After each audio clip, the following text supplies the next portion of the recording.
dans Apocalypse 3, les versets 14 à 20. Amen. Écrit à l'ange de l'église de Laodicée. Voici ce que dit l'Amen, le témoin fidèle et véritable, le principe de la création de Dieu. Je connais tes œuvres. Je sais que tu n'es ni froid ni bouillant. Puisses-tu être froid ou bouillant, ainsi parce que tu es tiède et que tu n'es ni froid ni bouillant, je te vomirai de ma bouche. Parce que tu dis, je suis riche, je me suis enrichi et je n'ai besoin de rien, et parce que tu ne sais pas que tu es malheureux, misérable, pauvre, aveugle et nu. Je te conseille d'acheter de moi de l'or éprouvé par le feu, afin que tu deviennes riche et que des vêtements blancs, afin que tu sois vêtu et que la honte de ta nudité ne paraisse pas, et un collier pour oindre tes yeux, afin que tu vois. Moi, je reprends et je châtie tous ceux que j'aime. Aie donc du zèle et repens-toi. Amen. Assoyons-nous. Et ce matin, ce message qui s'adresse à celui qui est en charge, celui qui est en direction de l'Église de Laodicée, c'est un message en puissance. Et frères et sœurs, je n'hésite pas à donner ce message, parce qu'en tant que pasteur de cette assemblée, en tant que responsable en charge de cette assemblée, la parole de Dieu me dit dans Hébreux 13, verset 17, que j'ai des responsabilités à votre égard et que je devrais rendre à Dieu des comptes pour chacun de ceux qui viennent entendre le message de la parole ici. Le message doit être un message puissant qui perce les cœurs et qui change des vies. Guy est assis en avant, notre frère Guy Ayotte, et c'est bénissant de t'avoir là. La seule chose que Guy, quand il se lève, il devient tellement grand que la caméra ne peut plus voir. Et le web, à ce moment-là, oublions ça. Alors, merci, Guy, d'avoir accepté si humblement de t'asseoir là-bas, de façon à ce qu'on puisse me voir, moi. Amen? Alléluia. Merci, Seigneur. Les caractéristiques, frères et sœurs, ce qui m'a amené à cette recherche, les caractéristiques d'un être bouillant. C'est une personne emportée, engagée, ardente, sans demi-mesure. Les caractéristiques de froid. Sans chaleur apparente, indifférente, absence de chaleur dans les relations humaines. Ça, c'est le caractère ou les caractéristiques de la personne froide. Mais la question, je me suis posé des questions en faisant le message, en préparant le message. Pourquoi le Seigneur est-il aussi dur pour ceux qui sont entre les deux? Pourquoi le tiède est-il traité si durement par le Seigneur? Et nous voyons dans ces caractéristiques les raisons avancées par le Seigneur. Qui a peu d'ardeur, sans ferveur, se dit d'un être militant, sans vigueur, indolent, sans saveur. Ça, c'est la caractéristique de quelqu'un qui est tiède. Jean, premièrement, nous situe dans l'Apocalypse à la connaissance de qui parle à celui de Laodicée, à ce pasteur de Laodicée. Non pas, on ne veut pas laisser, ce matin, quelqu'un penser que on déblatère quelque chose qui n'est pas basé sur le bon personnage qu'on veut annoncer. C'est Jésus qui parle. Amen? Jean nous situe celui qui parle, et il dit dans Apocalypse 1, les versets 4 à 6, Jean aux 7 églises qui sont en Asie. L'Asie mineure, quand il parle de l'Asie, il parle de la région aujourd'hui qui est la Turquie. Alors, ces 7 églises-là à laquelle il est parlé dans l'Apocalypse sont tous des églises qui maintenant servent de centre de formation pour l'islam ou autres besoins, des gymnases, des sites comme ça. Là, il y avait des assemblées là-bas assez puissantes, il y avait construit des édifices, et aujourd'hui, ces édifices-là servent à d'autres choses. Mais c'est l'Église qui a disparu. Et c'est l'Église qui se faisait parler. Parce que l'Église ne sera jamais un bâtiment. L'Église, ça peut être un temple, ça peut être un centre, mais les gens qui se réunissent à l'intérieur sont eux l'assemblée des saints, sont eux le rassemblement que Dieu a voulu. Alors Jésus a dit, je bâtirai mon ecclésia, je bâtirai mon rassemblement. Et ici, il parle à ces rassemblements d'assemblées locales que lui avait donné d'être fondés. Il dit que la grâce et la paix vous soient données de la part de celui qui est, qui était et qui vient, de la part des 7 esprits qui sont devant son trône, et de la part de Jésus-Christ, le témoin fidèle, le premier-né des morts et le prince des rois de la terre. À celui qui nous aime, qui nous a délivrés de nos péchés par son sang, et qui a fait de nous un royaume des sacrificateurs pour Dieu son Père, à lui soit la gloire et la puissance au siècle des siècles. Amen. Donc, on n'a plus de doute, c'est hors de tout doute, c'est Jésus-Christ qui parle. L'Apocalypse, ce que Dieu a voulu qu'on connaisse dans cette parole aux 7 églises, eh bien, c'est Jésus-Christ lui-même qui a dicté le message à l'apôtre Jean pour que le message se rende à ces pasteurs-là afin qu'ils puissent propager le message à leur assemblée. 5 de ces 7 églises ont un chandelier fermé. Déjà, Dieu ne permettait pas qu'aucune lumière brille pour attirer les gens là parce que c'était déjà des assemblées mortes. Une est menacée, l'Église d'Éphèse, d'être éteinte elle aussi si elle ne retrouve pas son premier amour. Mais celle-là ici, aujourd'hui, le Seigneur lui parle avec vigueur. Et ce qui m'a frappé, puis ce qui me frappait beaucoup, puis ce qui doit nous frapper ce matin aussi, c'est que le Seigneur parle à quelqu'un qui est en charge de l'Église. Et c'est à lui personnellement qu'il parle. C'est lui qui a perdu sa vigueur. Vous savez, on peut être prédicateur, on peut annoncer l'Évangile, on peut faire beaucoup de bruit, puis ne pas être dans les voies de Dieu. On a une belle histoire avec Adolphe Monod et bien d'autres qui, à 25 ans, était un pasteur d'église, d'une des plus grandes églises d'Europe il y a 300 ans. Et à 25 ans, mais il a accepté le Seigneur à 27 ans dans sa vie. Alors, voyez-vous, la pédagogie, c'est l'art de donner des messages. Alors, certaines personnes l'ont d'une manière naturelle, ils puisent dans la parole de Dieu la connaissance, et comme n'importe quel autre pédagogue enseigne ce qu'ils ont reçu, il le passe aux autres. Mais ça ne veut pas dire que le cœur est bouillant ou que l'Esprit du Seigneur peut le saisir tout le temps et le faire parler. Amen? L'onction, il parle, mais sans onction. Pour que l'onction soit là, il faut que la personne soit devenue bouillante. Il est l'auteur donc des paroles écrites au pasteur de l'Assemblée de Laodicée que nous avons lues tout à l'heure. Et la parole de Dieu nous dit qu'il est le principe de la création. Imaginez-vous, la création n'existerait pas si Jésus n'était pas là. Tout est fait en fonction de lui et tout a été créé par lui et pour lui. Nous sommes à l'intérieur de lui et nous appartenons, nous satisfaisons le cœur de Dieu parce que nous avons adhéré au principe, à la loi principale de la création, Jésus-Christ, Fils de Dieu. Amen? Alléluia. Ainsi, parce que tu es tiède, que tu n'es ni froid ni bouillant, je te vomirai de ma bouche. Le Seigneur parle ce matin à cet homme, à ce pasteur, si on veut, ce directeur d'église. Puis il dit, je te connais. Je te connais personnellement.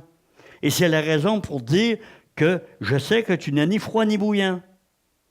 Puisses-tu être froid ou bouillant, c'est assez clair?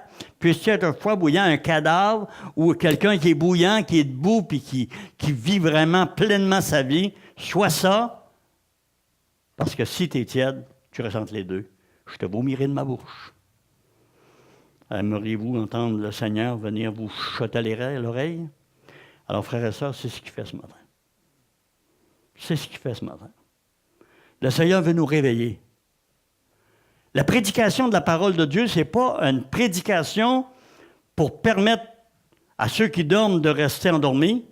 C'est une prédication qui doit servir à réveiller toute personne qui vient à Christ pour qu'il soit vraiment, vraiment, vraiment en contrôle de sa vie avec l'aide du Seigneur. Amen?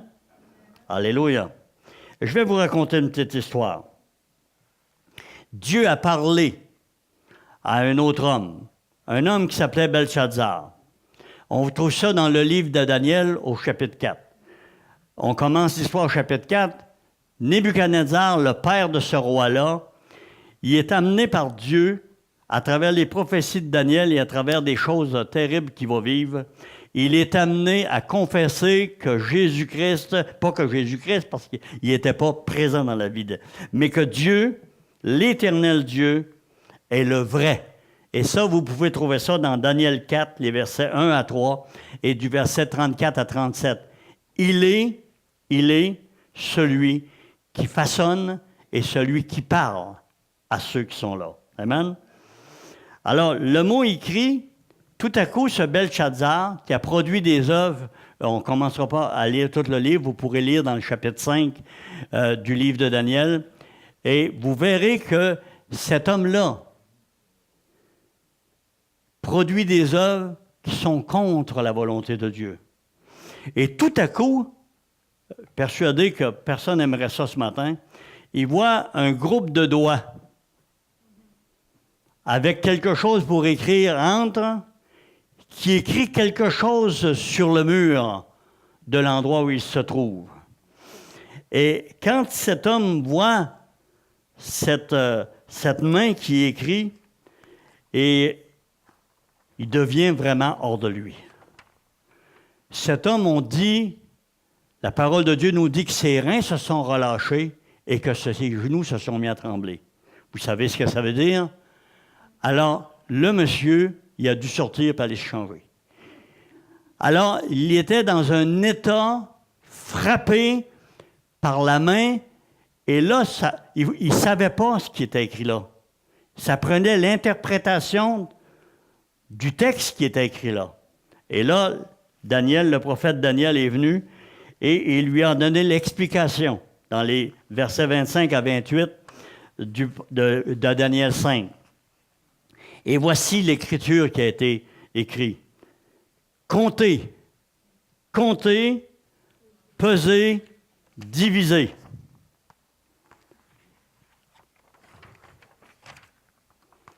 Et voici l'explication de ces mots. Comptez, Dieu a compté ton règne, il y a mis fin. Pesez, tu as été pesé dans la balance et tu as été trouvé trop léger. Divisé, ton royaume sera divisé et donné aux Mèdes et aux Perses. Personne n'aimerait se faire reprendre d'une manière aussi radicale. Vous êtes d'accord avec moi? Mais Dieu, dans son amour, peut le faire lorsque c'est nécessaire pour redresser la situation dans la vie des êtres humains. Alors le roi changeait de couleur. Il devient complètement malade. Et le décret de Dieu, ce qui va le frapper, puis il le sait d'avance. Le décret de Dieu sur cette situation est sans appel. Comme si Dieu disait, mon grand, tu as été trop loin, et trop loin, c'est trop loin. Aujourd'hui, c'est fini. Tu as été compté, tu as été pesé, tu as été trouvé trop léger, ton règne prend fin. Et dans la même nuit, la parole de Dieu nous dit que dans la même nuit, son royaume a été divisé et donné aux Mèdes et aux Perses, et que dans cette nuit même, lui-même, Belshazzar, le roi, fut tué, et un autre régna à sa place. C'est radical. Heureusement, notre texte de ce matin, Apocalypse 3, est sous la grâce. Heureusement. Le résultat final peut être aussi dramatique que celui de Belshazzar. Même si nous sommes sous la grâce, même si Dieu a tout accompli, même si on est là, la parole de Dieu nous montre par ces passages dans l'Apocalypse ce matin que même là, quelqu'un qui va trop loin, il va trop loin. Et on va le voir ensemble. Le résultat final peut être aussi dramatique que celui de Belshazzar.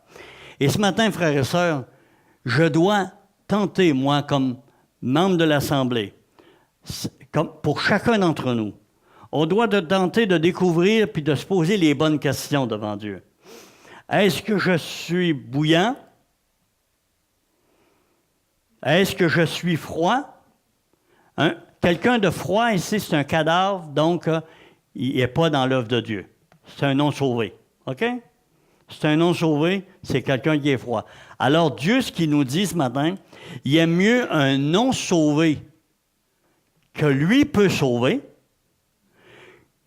que quelqu'un qui se dit sauvé, mais qui n'agit pas comme un sauvé. Est-ce que c'est facile à comprendre? C'est simple. Dieu aime mieux un inconverti, froid, cadavérique, sans l'Esprit de Dieu, parce qu'il pourra lui parler et finir par toucher son cœur, parce que le Saint-Esprit est venu pour ça, convaincre l'humanité de péché, de justice et de jugement. Amen? Alors, raison pour laquelle Dieu aime mieux que tu sois carrément froid, parce qu'il y a de l'espoir pour toi. Ou bouillant, tu es engagé dans l'œuvre, tu sais que toi, ta vie appartient à Dieu et que tu fais ce que Dieu te demande dans sa vie. Alors, chacun de nous ce matin, nous avons et nous devons avoir une profonde interrogation sur nos motifs avec Dieu et sur ce que nous sommes en Jésus-Christ. Amen? Parce que Dieu nous dit, puisses-tu être bouillant ou cadavérique hors de Christ, sinon, si tu es tiède, je te le dis, un jour j'en aurai assez et je ferai comme j'ai fait pour Belshazzar, je te vomirai de ma bouche. Ça mérite explication. Hein? Voici comment le Seigneur parle. Il prend l'initiative de la conversation avec ce pasteur ou cette autorité de l'Assemblée de Laodicée. Il lui dit premièrement, il lui fait savoir qu'il n'est pas un étranger. Je connais tes œuvres. Le Seigneur connaît nos œuvres, chacun de nous, frères et sœurs. Et si on revient à Éphésiens 2, verset 10, ça dit que notre Dieu, pour ceux qui sont sauvés, a préparé des œuvres de sa part à lui afin qu'on les pratique. Amen? Alors, si vous dites, moi, j'ai rien à faire dans l'œuvre de Dieu, j'ai rien à faire, je ne peux pas aller plus loin, non. Regarde ce que Dieu demande dans sa parole, laisse-toi pénétrer par l'Esprit du Seigneur et regarde à toi-même, regarde à ta façon de gérer ta vie chrétienne et de marcher avec Dieu. Est-ce que, premièrement, tu as compris que l'obéissance vaut mieux que tous tes sacrifices? Est-ce que tu as compris ça? L'obéissance vaut mieux que tous tes sacrifices. As-tu décidé de gérer dans ta vie ta vie en fonction de la parole de Dieu ou bien en fonction de tes sentiments? Est-ce que c'est tes besoins personnels? Est-ce que ce sont les besoins personnels de ta famille? Est-ce que ce sont les besoins personnels de tes amis qui passent avant les besoins de Dieu, d'avoir un homme soumis, attaché à lui et qui livre le combat pour lui auprès de tous les hommes de la terre? Amen? Frères et sœurs, si vous croyez que le message est trop dur, pensons seulement à une chose. Le christianisme dans son ensemble, ça veut dire tous ceux qui se réclament de Christ, s'ils avaient lu ce passage des Écritures, s'il leur avait été enseigné, s'ils l'avaient mis dans leur cœur, s'ils avaient commencé à le prendre et à le mettre en pratique dans leur vie, croyez-vous qu'on aurait le mess universel qu'on a actuellement? Croyez-vous qu'on en serait encore là? Croyez-vous que le monde aurait pu envoyer des dizaines de milliers de milliards qu'ils ont dépensés en armes de toutes sortes, en bombardements de toutes sortes, sur des pays pauvres qui n'ont rien, simplement d'avoir une religion fanatique qui les dirige. Okay? Mais si on avait envoyé 10 milliards, 2 milliards, c'est ça qu'a coûté la guerre, de nourriture, de vêtements, d'instruments d'agriculture ou de choses semblables, est-ce qu'on aurait le résultat qu'on a aujourd'hui? Le résultat serait différent. Parce que ce monde du christianisme de ceux qui se proclamaient de Christ, déjà 35 à 40 ans, on parle de 65 ans environ après le départ de Jésus. Ce livre est écrit et 5 des assemblées du Seigneur dans un petit secteur de l'humanité sont déjà fermées. Un autre est menacé d'être fermé et l'autre est vraiment mis en éloge devant Dieu pour sa grande capacité à écouter et à servir le Seigneur. Amen? On parlera de cette autre assemblée un autre dimanche. Alors voici comment le Seigneur parle. Et quelquefois, il est obligé de parler assez spécifiquement. Parce que le peuple de Dieu ne comprend rien, frères et sœurs. Puis je peux vous dire une chose, frères et sœurs, que dans l'ensemble de l'Assemblée du Seigneur, ce qu'on appelle l'Église dans le monde, que j'ai côtoyé, il y a beaucoup plus de tiédeur qu'il y a de bouillant à l'intérieur, sinon un paquet de cadavres qui viennent imiter la foi chrétienne en étant là et en tapant des mains. L'Église du Seigneur, lorsqu'elle bouille, l'ébullition de la bouilloire, toutes les cuisinières le connaissent, si ça bouille trop, ça renverse. Amen. Et quand ça renverse, ça étend autour la connaissance que ça bouille à l'intérieur. Amen. Et chacun de nous, on est appelé ce matin à avoir une vie dans le Seigneur qui bouille à l'intérieur de nous. On doit comprendre qu'est-ce qu'on doit faire, comment on doit s'investir dans la vie des autres.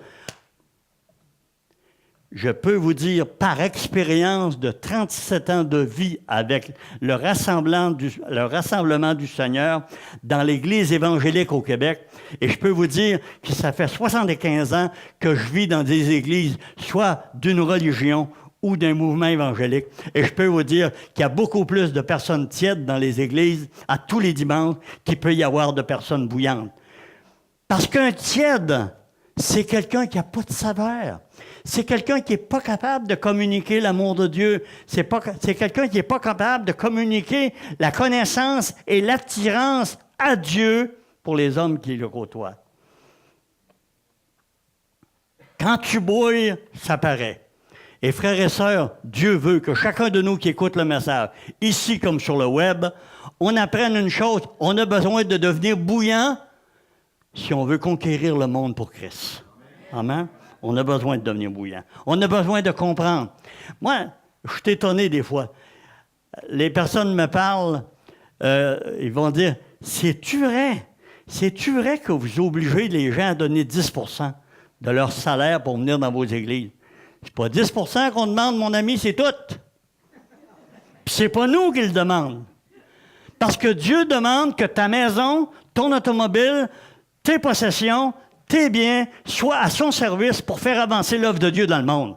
Amen. Pose-toi pas de questions si tu en donnes assez le dimanche. Si tu te poses la question si tu en donnes assez pour le service de l'œuvre de Dieu, c'est déjà que tu n'en as pas assez donné. Amen. Pose-toi pas de questions. Double, triple, quadruple le montant que tu as donné, parce que là, tu atteindras peut-être ce que nécessairement la parole de Dieu nous enseigne. Tu auras peut-être atteint la pitre de la veuve. Et savez-vous ce que c'était que la pitre de la veuve? 2 petits sous. 2 demi-sous même. Puis la parole de Dieu dit, elle a donné plus que les autres qui sont venus avant elle, les pharisiens qui ont donné des gros sacs de le superflu. Elle a donné 2 sous de son nécessaire, de ce qu'elle avait pour manger. Elle l'a donné. Les autres, ils ont donné de leur superflu. Des choses qui ne leur servaient pas de toute façon pour se nourrir et nourrir les leurs. Alors, voyez-vous, comprenez-vous, le Seigneur déjà commençait à nous donner dans les évangiles des petites façons de savoir si nous sommes bouillants ou si nous sommes vrais. Sommes-nous engagés au service du Seigneur? Moi, les finances, j'en ai pas de problème avec ça d'en parler. Parce que les finances, dans le monde, c'est le nerf de la guerre. Les Américains n'auraient pas dépensé 10 milliards de milliards, 10 000 milliards à se battre s'il n'y avait pas eu d'argent pour les payer. Êtes-vous d'accord avec moi?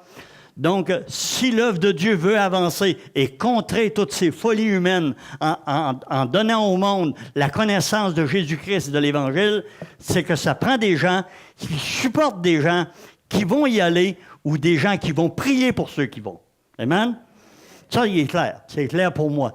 J'ai pas de problème avec ça. Quand j'étais en Afrique, c'était des Québécois et des Anglais d'Angleterre qui nous soutenaient financièrement. Et mon épouse et moi, on a pu faire un travail. Et on est heureux de l'avoir fait. Et si la guerre n'avait pas pris, sûrement on serait encore là aujourd'hui. Amen? Dieu vous aurait donné un autre prix. Voici comment il avait parlé au peuple d'Israël. Jérémie 6, 16 à 19. Ainsi parle l'Éternel.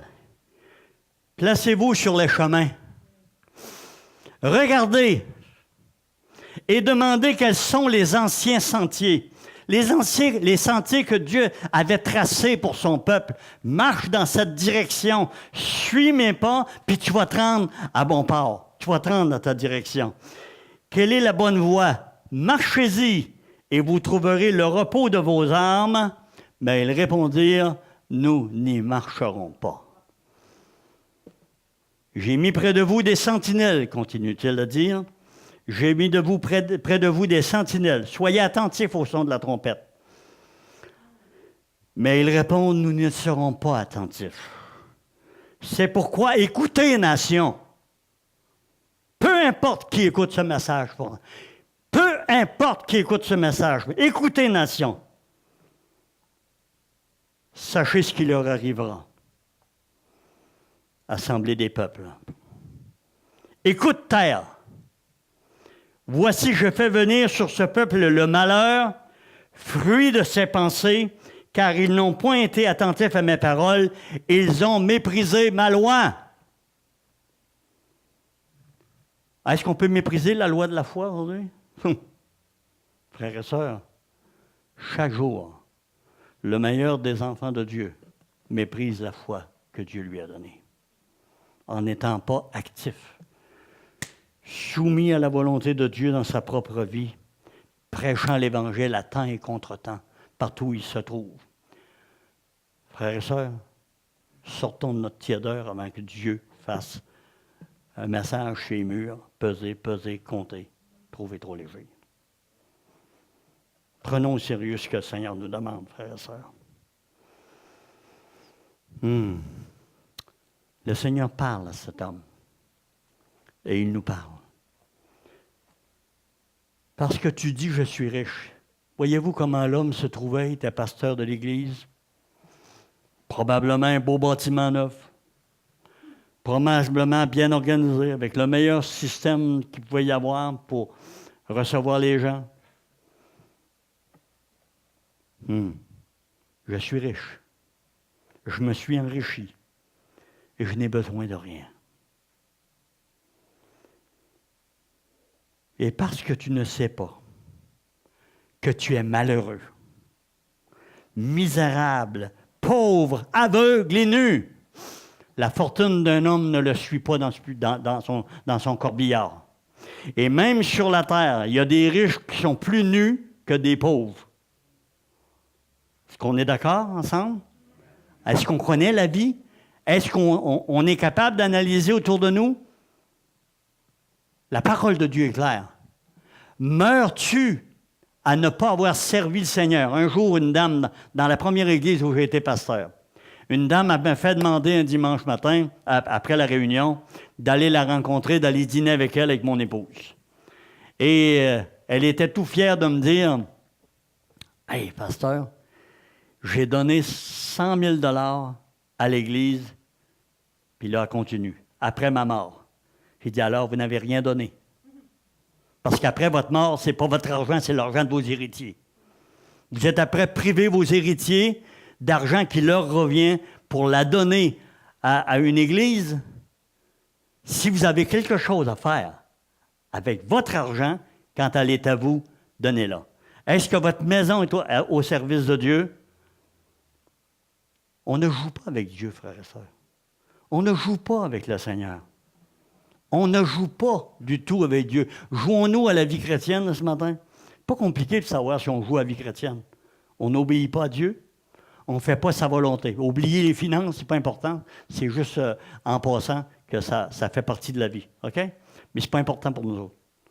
Ce qui est important pour nous autres, c'est un homme et une femme bouillants, assis sur les chaises. Chaque chaise ici doit être dotée d'un homme ou d'une femme bouillante qui sert son Dieu de toutes ses forces, de tout son cœur, de toutes ses pensées. Et là, l'œuvre de Dieu va avancer. Et ce ne sera pas ce petit local qu'on aura besoin.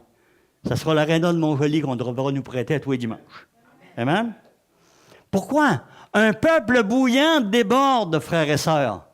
On aura besoin d'assemblées puissantes, vivantes, dans de grands locaux, dans tous les villages de la région. Si l'Église de Jésus-Christ est vivante, si elle parle d'un seul cœur pour Dieu et si elle fait tout ce qui est possible en son esprit à lui et en son cœur pour servir le Seigneur. Amen. Vous allez dire, c'est dur un matin. C'est pas assez dur, frères et sœurs. Parce que lundi, la moitié d'entre nous ici ne sauront même pas le titre du message d'aujourd'hui. Comprenez-vous que c'est pas dur, c'est pas difficile, et c'est comme ça dans toutes les églises du monde entier. C'est ça comme ça sur le web pour ceux qui écoutent. C'est comme ça partout. Pourquoi? Parce qu'après 37 ans d'en circuler dans le monde chrétien évangélique, je peux vous dire une chose, que c'est comme ça que c'est rendu. C'était comme ça il y a 35 ans, et c'est encore pire aujourd'hui. Amen? N'oublions jamais, Dieu ne se contentera jamais de notre salive, il va se contenter de l'eau de la sueur qui sort de nos fronts. Il ne s'est pas contenté de moins quand il a envoyé Jésus-Christ sur la terre pour nous sauver. Jésus-Christ, au jardin de Gethsémani, a tellement sué devant la tâche à accomplir que de son front, à travers sa sueur, sortaient des grumeaux de sang. Est-ce qu'on a poussé notre vie jusque-là? Est-ce qu'on va au bout de nos capacités? Est-ce qu'on aime le Seigneur suffisamment pour s'engager à fond avec lui? Est-ce qu'on aime les autres au point de livrer notre vie pour les autres? Ou bien si nous retenons, oh bien pas encore lui. Il n'y a pas lui qui a encore besoin. Pas lui qu'il faut nourrir encore cette semaine. Oh non, pas obligé de remplir le bac en arrière pour envoyer de la nourriture à Don Rémy. Pas encore ce mois-ci, pas encore cette semaine. Oui, cette semaine. Oui, la semaine prochaine. Oui, le mois prochain. Parce qu'il y aura toujours des pauvres parmi nous, puis le Seigneur a dit que les pauvres parmi nous, c'est à nous de s'en occuper. Amen. Et ici, dans la région, dans Montjoly, il y a une organisation qui fait tout son possible, qui ramasse des choses pour nourrir ces gens-là. Et nous avons à cœur de les aider. Pourquoi? Parce qu'ils le font déjà et que nous voulons les aider à faire un travail encore meilleur et à recevoir encore plus de gens qui sont dans la misère. Amen? Le service de Dieu, frères et sœurs, c'est ça. C'est d'être au maximum. Pas le rond ouvert à 220 pour faire un petit bouillon. Le fourneau ouvert à 400, puis le rond ouvert au bout, de façon à ce que la chaudronne fasse bouille, puis que ça n'en vienne jusqu'à renverser. C'est ce que la volonté de Dieu est, frères et sœurs. Allez pas penser que la vie chrétienne, que vous avez été sauvés pour être un légume le dimanche matin assis sur un banc, posant un petit éclat de vie en disant quelques petits Alléluia et Amen.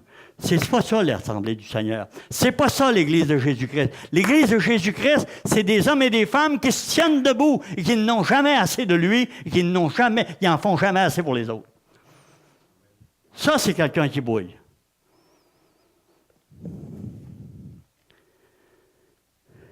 Il donne un décret final.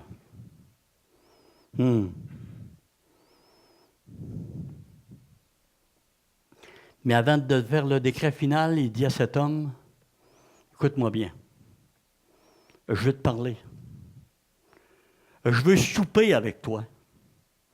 Je ne veux pas déjeuner, on n'aura pas le temps de parler. Je ne veux pas dîner, ça va être trop vite. Je veux souper avec toi. » C'est ce que la parole de Dieu nous dit dans Apocalypse 3:20. Pourquoi? Je veux que je te fasse comprendre comment en venir à être bouillant. parce qu'il en va de l'avancement de mon œuvre. Alors, je dois commencer à te parler, toi, le pasteur, pendant que tu prépares ton message. Parce que si toi, tu n'es pas prêt à vivre ce que ton message va être donné le dimanche matin, ferme ta boîte, puis reste chez vous, puis arrête de parler, tu parles pour rien. Sois prêt à faire ce que tu prêches dimanche matin, ce que tu enseignes durant la semaine, afin que chacun puisse comprendre que toi, ta vie, premièrement, elle est conditionnée par le service de l'œuvre de Dieu, c'est-à-dire adorer Dieu et servir les autres. Amen? Il n'y a pas de demi-mesure. Alors, je veux souper avec toi. Puis je frappe à la porte. Je frappe à la porte, puis je vais te parler aujourd'hui. Mais la poignée n'est pas à l'extérieur. La poignée de la porte est à l'intérieur. Celui qui m'ouvre la porte, dit la parole de Dieu, j'entrerai chez lui, je souperai avec lui, lui avec moi. On va entamer un dialogue ensemble. Je vais te dire vraiment ce qui ne va pas dans ta vie, puis je vais te montrer comment devenir un homme bouillant qui va amener son Église plus loin à être comme celle de Philadelphie. Amen? Ton chandelier va trôner à la première place dans la région. Et aujourd'hui, elle ne serait pas encore fermée, cette assemblée-là, s'il avait écouté le Seigneur. Amen? Moi, j'en suis persuadé. Parce que c'est Dieu, en Jésus-Christ, qui fonde les œuvres, et c'est Dieu, en Jésus-Christ, qui ferme les œuvres. Quand tu ne proclames pas la vérité de la parole de Dieu, quand tu n'écoutes pas Dieu, que tu ne parles pas de Dieu dans le bon sens de sa parole et sa parole uniquement, tu mérites d'être fermé. Je le dis souvent au Seigneur. Seigneur, si on s'éloigne de ta parole, si on ne prêche pas ta parole dans toute la force de ce qu'on comprend, et il faut être honnête, frères et sœurs, quand vous dites, vous venez me dire, je lis mon dévotionnel à tous les matins. Depuis 2 semaines, j'en ai pris un autre dévotionnel, OK? Ça prend 2 minutes et demie à 3 minutes pour le lire. Un autre, 1 minute et demie, 2 minutes pour l'analyser et le prendre. Croyez-vous que Dieu va se contenter d'une attitude comme celle-là pour dire qu'un homme est bouillant? Prends la parole de Dieu le matin. Le monsieur qu'on a conduit au Seigneur cette semaine disait, on m'a dit de lire au moins un verset par jour. J'ai dit au monsieur, quand tu as soif, est-ce que tu prends une gorgée d'eau ou bien si tu prends un verre d'eau? Bon, ça, c'est l'eau de la parole que tu as entre les mains. Et la parole de Dieu nous dit que si tu viens à l'eau de la parole et que tu la prends puis que tu la mets dans ton sein, que tu la mets dans ton cœur, dans ta vie, elle va déborder à l'extérieur. De son sein va déborder la connaissance de la parole, nous dit la parole de Dieu. Et c'est important, frères et sœurs, qu'on comprenne ces choses. Alors, je veux souper avec toi pour faire de toi un homme ou une femme qui se tient debout et qui sert son Dieu de toutes ses forces, de toute son âme, de toutes ses pensées, de toutes ses capacités, de tout son esprit. Alléluia. Et ensuite, il passe au point final. 3.21, Apocalypse 3.21. Celui qui vaincra, celui qui aura une vie de bouillant, c'est ce qu'il faut lire ici. Celui qui vaincra, celui qui servira le Seigneur, qui portera du fruit comme c'est mentionné dans la parabole du semeur, du fruit en abondance. Je le ferai asseoir avec moi sur mon trône, comme moi j'ai vaincu et me suis assis avec mon Père sur son trône. Alléluia. On le répète, Apocalypse 3.21. La grande question que le croyant devrait se poser, premièrement, ce matin, ceux qui entendent sur le web comme ceux qui sont ici ce matin. Est-ce que Dieu a fait une œuvre dans mon cœur de transformation? Est-ce que je me suis soumis à la grâce de Dieu? Est-ce que j'ai commencé à comprendre que tout était par pure grâce de tout ce que j'avais et de tout ce que j'étais? Est-ce que j'ai commencé à comprendre ça? Est-ce que j'ai commencé à comprendre que la grâce va m'amener à servir Dieu et servir les autres? Les 2 plus grands commandements de l'humanité. Amen? Et première des choses, à servir les frères, à être heureux d'être ensemble, être heureux d'être en assemblée le dimanche matin, le vendredi soir. Si je ne suis pas heureux d'être avec des frères, c'est que je ne suis pas un frère. Amen? Je dois être heureux d'être avec mes frères. Pas parce que ce qui m'amène. Je suis heureux d'être avec des frères et des sœurs pour ce que moi, je veux leur amener. Je veux leur amener ma présence. Je veux leur amener mon élan dans la louange. Je veux leur amener mon élan dans la prière. Je veux que les autres prennent pour acquis que pour servir Dieu, on doit ouvrir sa bouche, son cœur et sa vie. Et en dernier de tout, le portefeuille. En dernier de tout. Si ta vie n'est pas transformée, si ta vie n'est pas bouillante, si tu n'es pas au service du Seigneur, mets ton portefeuille dans tes poches puis sors-les jamais. Sinon pour toi-même.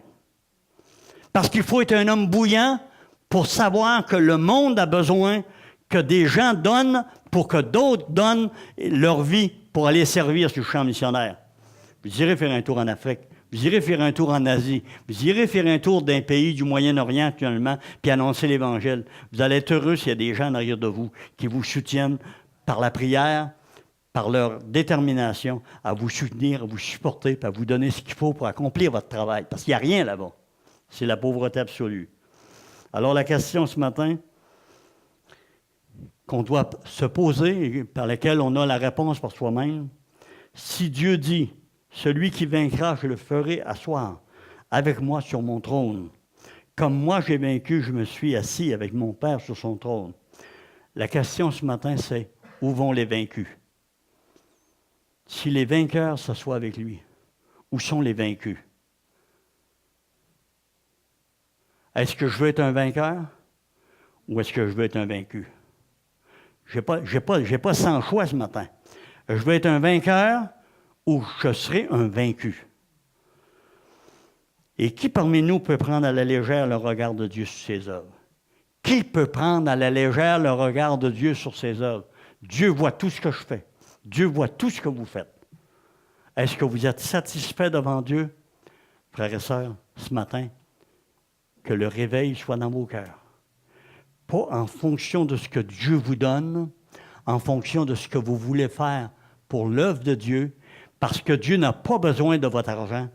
Il vous dit, ton argent, si tu as compris quelque chose, passe au suivant. Occupe-toi des pauvres, des démunis, de ceux qui ont des besoins. Occupe-toi, premièrement, que ma parole soit prêchée dans le monde et que des cœurs soient touchés. Amen? Merci, Seigneur. On est heureux ici, frères et sœurs. On a une belle petite assemblée, un beau petit local. Mais si le Seigneur n'avait pas permis qu'on mette la main sur un bâtiment de 33 000 pieds, dont 15 000 pieds sont loués, qui nous rapporte un montant assez important par mois, on n'arriverait pas à soutenir ce bâtiment-là. Amen? Est-ce qu'il y a de la place pour nous pour servir le Seigneur ici? Oui, il y a de la place. Mais Dieu réclame de vous, chers amis, chers frères et sœurs, il réclame un service comme ceci. Premièrement, naître de nouveau, accepter Jésus comme Seigneur et Sauveur, prendre sa parole, avoir la même attitude que Josué avait quand Dieu lui a parlé. Moi, je mets tout à Jésus et Dieu, parce que Jésus et Dieu, c'est le même. Amen? Alors, il a dit à Josué que ce livre ne s'éloigne point de ta bouche. Médite-le le jour et la nuit. Demande à Dieu de te réveiller à 4 heures du matin pour la lire, sa parole. Puis soyons honnêtes, frères et sœurs, comme Polycarpe l'était. Polycarpe, c'est cet homme de Dieu qui a dit un jour, devant la mort, « Je sers Dieu depuis plus de 70 ans, il me nourrit de sa parole. Il me faudrait au moins une autre existence pour commencer à la connaître.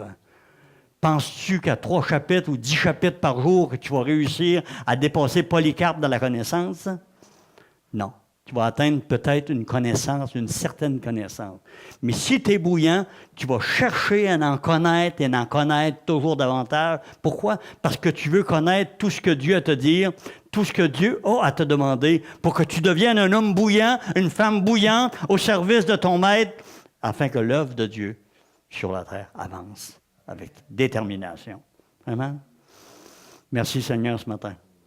Merci notre Dieu de faire de ton peuple, ceux qui écoutent sur le web, ceux qui sont ici, Seigneur, Que ton peuple, ce matin, Seigneur, soit touché dans ses tripes.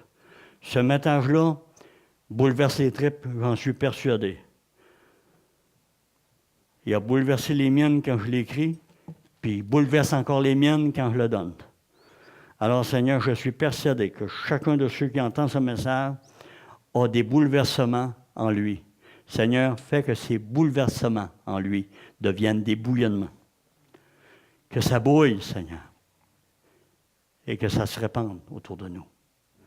Merci pour ton amour à notre égard. Ô Dieu d'amour, comment le monde a besoin d'une assemblée bouillante, Seigneur. Comment le monde a besoin de voir des croyants bouillants, Seigneur Dieu, qui regardent à tout ce qu'ils peuvent faire au maximum pour servir leur Dieu, pas au minimum. Seigneur, merci ce matin que tu nous parles à chacun d'entre nous, Seigneur. Merci que tu nous parles à chacun d'entre nous, Seigneur Dieu. Et tu nous apprends ce que c'est de te servir et de servir les autres, Seigneur. Premièrement, servir les frères, Seigneur. Les aimer de tout notre cœur, malgré leurs problèmes, malgré leurs défauts. Aimer les frères, les sœurs de tout notre cœur. Car ta parole nous dit, Seigneur, c'est à ceci que tous connaîtront que vous êtes mes disciples, si vous avez de l'amour les uns pour les autres. Si la marmite est bouillante, qu'on est heureux de bouillir ensemble à l'intérieur. Alléluia, mon Dieu. Bénis ton peuple partout dans le monde, Seigneur. Et donne à ton peuple, Seigneur, un réveil puissant. Tu as dit, Seigneur, à un moment donné dans Éphésiens 5, 14, « Réveille-toi, toi qui dors, réveille-toi d'entre les morts, et Christ t'éclairera. » Ce matin, il veut t'éclairer, le Christ. Il veut m'éclairer. Il veut nous éclairer. Puissions-nous l'entendre, puissions-nous l'écrire sur les tables de notre cœur, puissions-nous aller chercher encore les compléments, les suppléments qu'il y a dans la parole, de façon à être capable de la vivre et de rendre des comptes à Dieu au jour où il viendra nous chercher, parce qu'il va venir nous chercher de toute façon. Amen. Que Dieu nous bénisse tous, que Dieu bénisse ceux sur le web, soyez bénis. Et pour ceux de la République centrafricaine qui m'ont demandé que Claudine soit avec moi, qu'ils puissent la voir, parce qu'ils s'ennuient de maman Claudine. Il y en a me trouver. Je veux leur montrer maman Claudine. Celle qu'il appelait Dorcas, en Afrique. Parce qu'elle aidait tout le monde. Elle donnait même mes souliers à ceux qui n'en avaient pas. Alors, voici Dorcas, celle que vous avez connue en République centrafricaine, celle qui sert son Dieu depuis 37 ans, qui est une compagne merveilleuse qui aime son Seigneur, sa famille et son assemblée. Bénis-la, Saint. Bonjour. Amen. Amen. Alléluia. Amen.